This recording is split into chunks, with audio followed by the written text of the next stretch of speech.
Welcome to the LDN radio show, brought to you by the LDN Research Trust.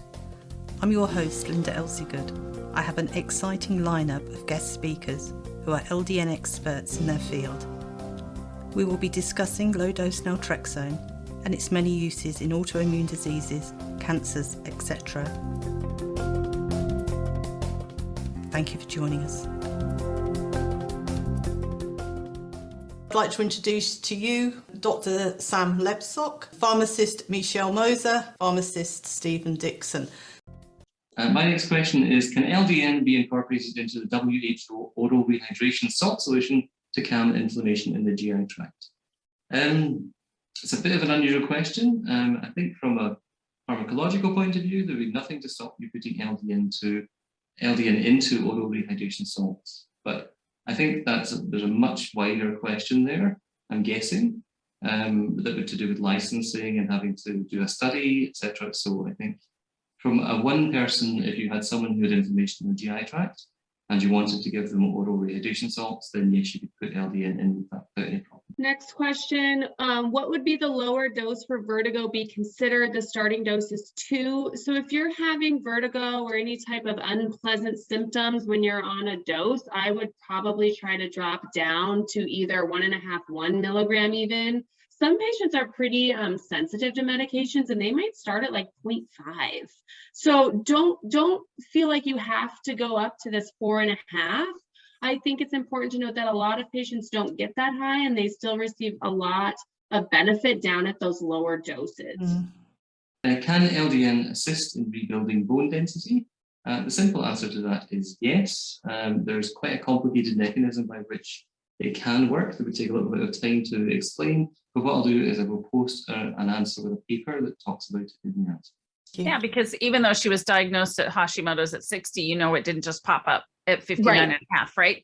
That's something she's been battling for a long time, would be my guess. The next question is, in the Netherlands, there's LDN cream. What is the indication to use the transdermal route? And this is from a gynecologist in the Netherlands. And in fairness, in the UK, we have almost no experience of LDN in gynecology. Does anybody else have any experience of this? So how does one know what side effects may show when your LDN dose is too great? So this is really interesting. Again, being involved really quite early on with LDN and MS, we saw that there was, in some people, you sort of reach a ceiling. So that's why we started titration. Initially, when we started dosing patients with LDN, everyone just got 4.5 milligrams. And then we realized that it worked for some people and didn't work for some people. And some people felt great and some people felt absolutely dreadful. So that's why we started using titration doses. So really it's when you can tell yourself you hit this ceiling of feeling better and then suddenly you're feeling worse. And there's a way to find a dose in there somewhere. And that's a very personal journey for each person. And there's no one specific thing that I can say, oh, the side effect is you'll develop a terrible headache. That's not the case. It's just that your improvement suddenly just disappears and you hit this mad ceiling.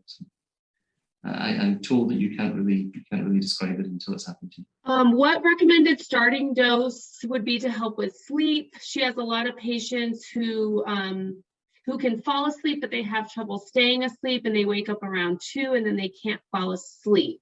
Do you use it just at a certain amount of time? I guess for this situation, it depends on the patient.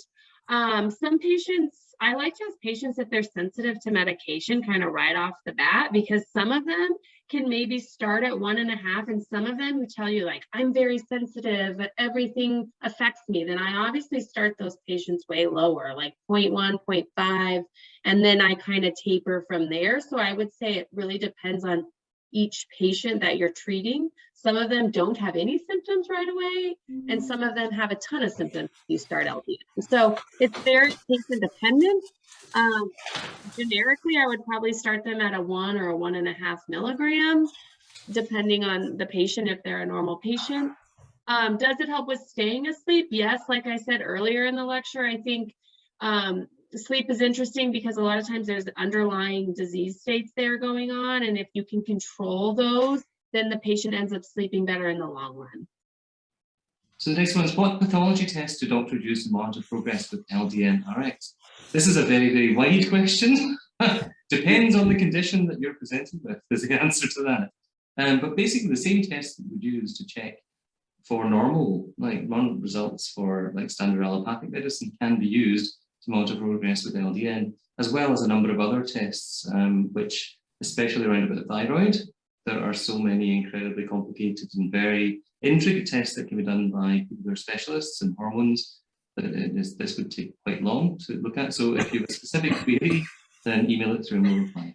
So what about sleep issues due to anxiety and depression? We talk a lot about sleep, right? And it does help. When we're dealing with anxiety and depression, there's underlying issues. And I think that is a common thread that we're hearing with a wide variety of these questions. There's always some underlying issues. So one thing that I remember the first time I ever heard Stephen speak, which was the beginning of I think it was the 2016 LDN conference, is that LDN doesn't cure anything, right? It just tricks the body into doing what it's supposed to do much more efficiently and effectively. So when we're dealing with anxiety and depression or any other condition that we're using low dose naltrexone for, we got to get to the root issue.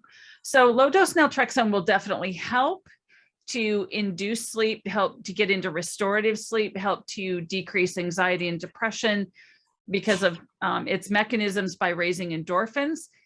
However, it's not necessarily always used as a monotherapy, right? We don't necessarily use LDN by itself. We're usually using it with other medications or other supplements.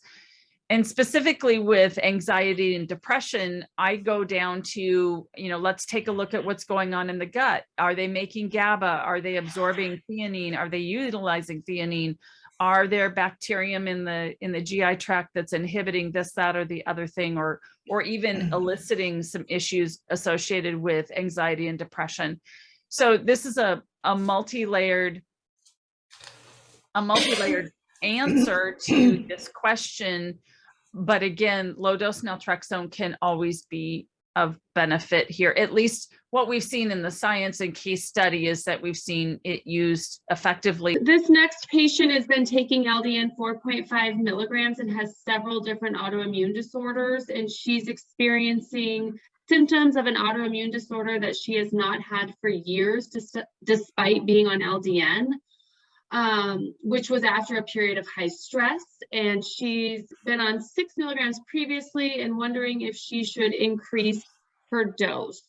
So I will say that with LDN, potentially there's obviously a lot going on there. Normally when you have one autoimmune disease, you have multiple autoimmune diseases. And so if you don't have the first autoimmune disease reined in, your body's just going to keep having issues. And so I don't think you're necessarily controlled. I don't know exactly what your autoimmune issues are. It depends on what your indications are, I would say, but potentially you may need to go up, but potentially you may need to go down. I guess I would need to know a little bit more of your medical history to really answer that question, but it's not uncommon for patients with autoimmune disorders to have multiple disorders. The next question is a new symptom of shaky hand related to LDN overdose. This again, you would need to know what the actual condition was to begin with before you started talking about it. In general, I think over the last sort of 15 years plus, I think I've seen 3 patients who, when they started LDN, had what are called extrapyramidal symptoms as a side effect. I don't know what anybody else has found, but in some people who are very dopaminergic, it would appear that whatever happens, for whatever reason, you can get these extrapyramidal symptoms that tend to go away. In the past, they've resolved by halving the dose and then starting titration. Does LDN do anything for active Epstein-Barr virus? I currently have MS.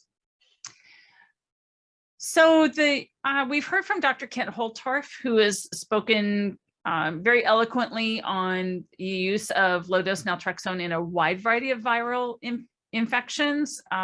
We've had several providers over the years speak on that. But I do remember one of the naturopaths, again from Phoenix, and I think her last name was Sherwood, if I remember right. The one thing that she talked about is when we're using low dose naltrexone in the situation of a viral infection, that sometimes people get worse before they get better, because the immune system literally works on everything 24/7 equally, right? So when you reduce inflammation, sometimes you can help get rid of a couple of the issues. So then you're actually concentrating the efforts of the immune system on those remaining problems.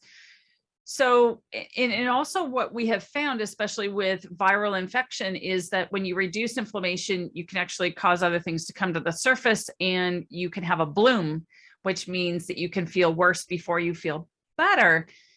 So it does help in the long run, but sometimes you got to trudge through not feeling so great in the short term to actually see the long-term benefit. And again, that's when we can bring in other therapies to help with the symptoms due to that, that bloom or due to that chronic infection.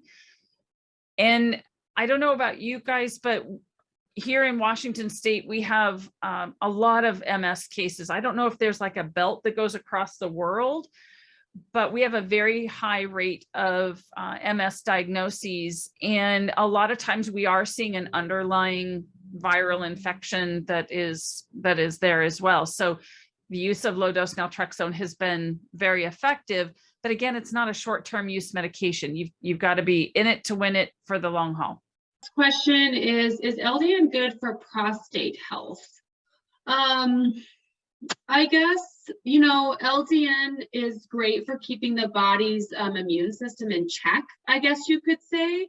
But I would kind of need to know more about this patient. Like, do they have, you know, what's going on? Are they have prostate cancer, or is something else going on? I guess I'm not sure. I don't know if I would just take it just to protect your prostate, I guess I would say. Could vivid dreams be considered part of the healing process of the consciousness that accompanies the physical shifts? So this is interesting that I've got this one, because we have a very different perspective in the UK on vivid dreams versus the US, I think, or people in the group. Very early on, when we started treating people with LDN, we discovered that the vivid dreams were a very significant and frequent side effect.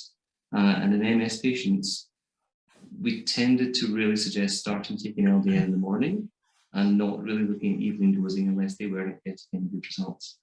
So generally as a kind of measure of safety, almost everyone in the UK that we deal with starts in the morning and would only really go to the evening if they weren't getting a good result with LDN. So it's one of those ones where I can understand the concept of the theoretical concept, but I think we saw it more as a side effect rather than a healing process.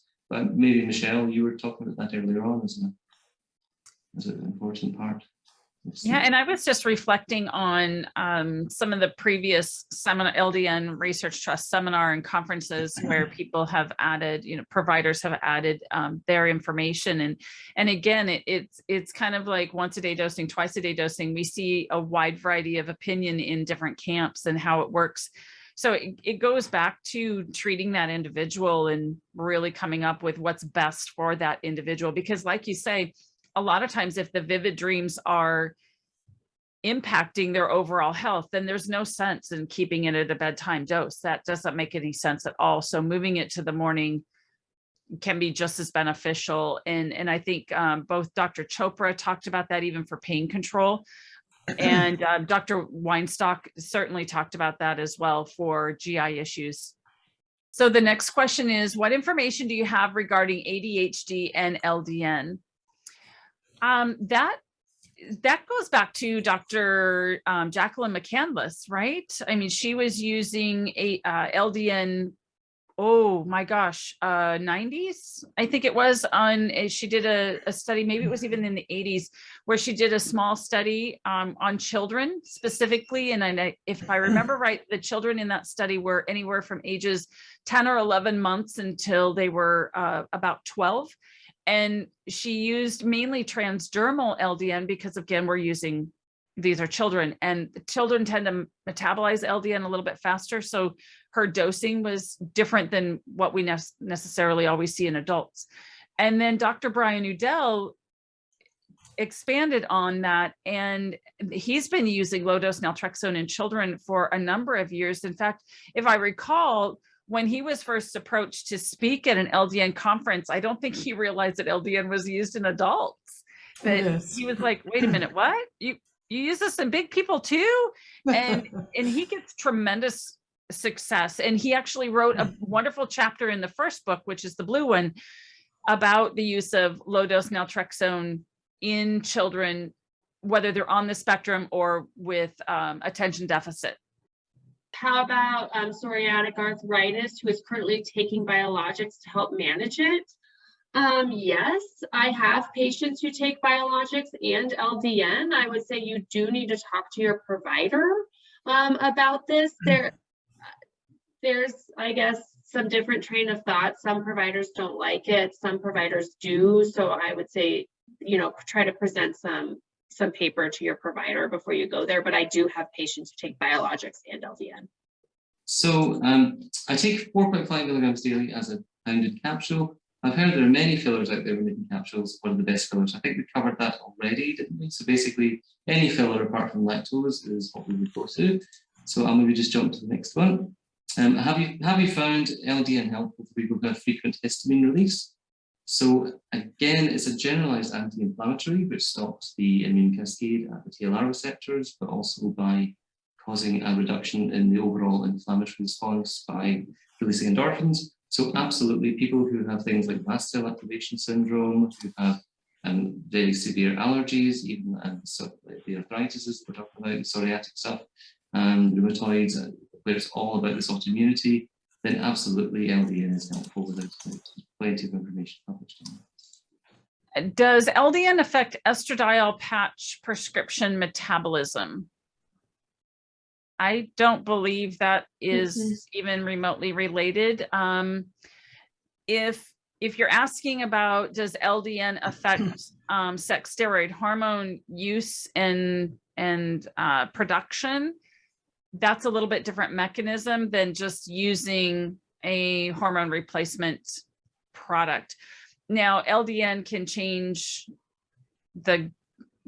how the gut works. So there might be a backdoor mechanism there, but nothing directly. The next question we have is, we have a patient who started taking LDN after having cancer and had a removal of his colon about 5.5 years ago without having chemo. He has not had a reoccurrence of the cancer, and he wants to know if he should continue taking LDN indefinitely. And my answer is yes. I think LDN after cancer is so smart because it definitely helps keep your immune system in check. So yes, I would continue taking LDN indefinitely. There's a lot of studies out there about cancer and LDN, a lot of great research out there, and they all continue taking it on, mostly these patients. Using LDN in a patient with B-cell lymphoma who's not responding to other prescription medications or even CAR T cell. So, I mean, basically, you have a patient who's already tried everything. There is nothing to be lost by trying LDN. And in fact, that's where we see most patients who start with LDN, is that they've tried everything. And a good proportion of them do rather surprisingly well long term. So, yeah. Have you seen benefit with irritable bowel syndrome or irritable bowel disease? Yes, yes, yes. Dr. Leonard Weinstock has done some amazing research and case study on that. More specifically on Crohn's and ulcerative colitis, but let's face it, irritable bowel syndrome and irritable bowel disease is just a precursor. Now, Crohn's and ulcerative colitis may have an autoimmune component to it, but it's pretty much 6 of one, half dozen of the other, just in earlier stages. I think you still need to identify what's actually going on in the gut. So there's different types of testing that can help with that, and identifying that is only going to add to the success. But I think one of the common theories, or the common thread that you're going to hear from all three of us, is that low-dose naltrexone has such very little risk to it that why not jump in? Because the beauty of it is that after a period of time, whatever that is defined for that individual, it can simply be stopped. Now, the benefits of LDN will certainly stop, and so those symptoms may come roaring back, but it's like, why not? Why not? Any info on transfusion-dependent autoimmune hemolytic anemia? And would that be low dose or high dose LDN? I think this is a question for probably one of the more primary care doctors. Not something we come across in community pharmacy, so I think it would be overstepping to answer the question. Unless anyone else feels confident with this. No. Okay. And does LDN help with adrenal fatigue? At what dose? So LDN, absolutely, we see very frequently is used in people who have adrenal fatigue because it reduces the neuroinflammation, it seems to reduce the pain, it reduces the stress feelings and the anxiety that we talked about before, which all have impacts on the adrenal fatigue. So that seems to be quite clear. And then working from there. I just think that low dose naltrexone is incredibly helpful for histamine intolerance, moving that Th1 to Th2. And that's where you're going to decrease the dizziness because of how it actually works in the ears with the cochlea, and is perhaps your immune system is just not seeing the benefits of LDN because of breaking the dose up. Next question is literally a question that I field many times a week, and I'm sure you all do as well, is there is a great need for well-controlled studies on the use of LDN for disease states on various symptoms rather than relying on very small studies and just anecdotal reports on LDN empirically. Comments from the panel. So what I try to refer to is, first of all, there is well over 950 studies, including approximately about 20 to 30 that have been conducted even in the last 3 or 4 years. But there are well over 900 studies on the use of low-dose naltrexone in a wide variety of situations. My most favorite document that I hand out to providers, I refer to as the Dartmouth study. It literally is a summary of over 900 articles based on the conditions in which they were studied and the results, including the dosing and the patient population that was used, the numbers, et cetera. That is my favorite because it's a very nice, succinctly packaged summary of how LDN is used. So I've been a pharmacist for 35 years, and quite honestly, I have yet to find pretty much any other commercially available medication that has got over 900 papers written on it. So with the exception of maybe the coronavirus vaccine, I think LDN is incredibly well studied and has been used not only in US population, but population across the globe very well. And what we consistently find is that the mechanism of actions are very succinctly described. What we also, and because most diseases are inflammatory in nature, that's why it's applicable to so many different situations across the globe. But I would say that there are some great case studies, but again, those are case studies, but there are also some very good scientific studies out there. We are happy to provide those. Linda, I'm not sure if the Dartmouth study is available on the website. I haven't looked for it, quite honestly, but it is available in PubMed. I have it right behind me on the shelf, but the specific author names escape me at the moment. All the research papers that we can find as they come along, we add them to the website and we put them under conditions as well. So they should be easily found. Question. I am interested in how this is used for weight loss, dosing recommendations, and how long you can use it. So actually LDN is in the commercial product Contrave in the United States in combination with bupropion. And so you can use LDN. It's normally twice daily dosing, and we're talking probably 8 milligrams twice a day. That's very common for weight loss dosing. It's been known to help with cravings. It's been known to help, stop that desire to eat, basically. And so it has been used, and we have seen some success with weight loss.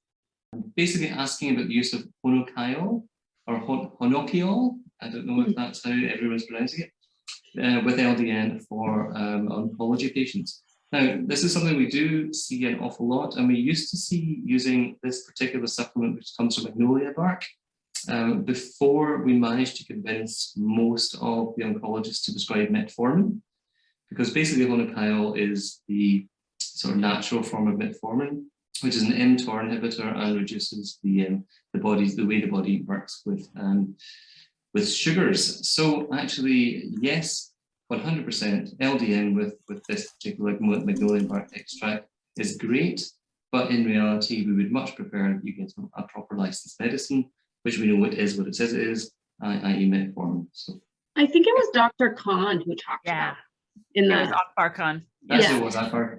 yeah.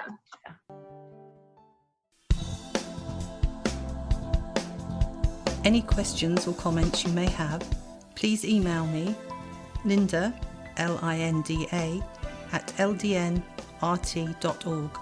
I look forward to hearing from you. Thank you for joining us today. We really appreciated your company.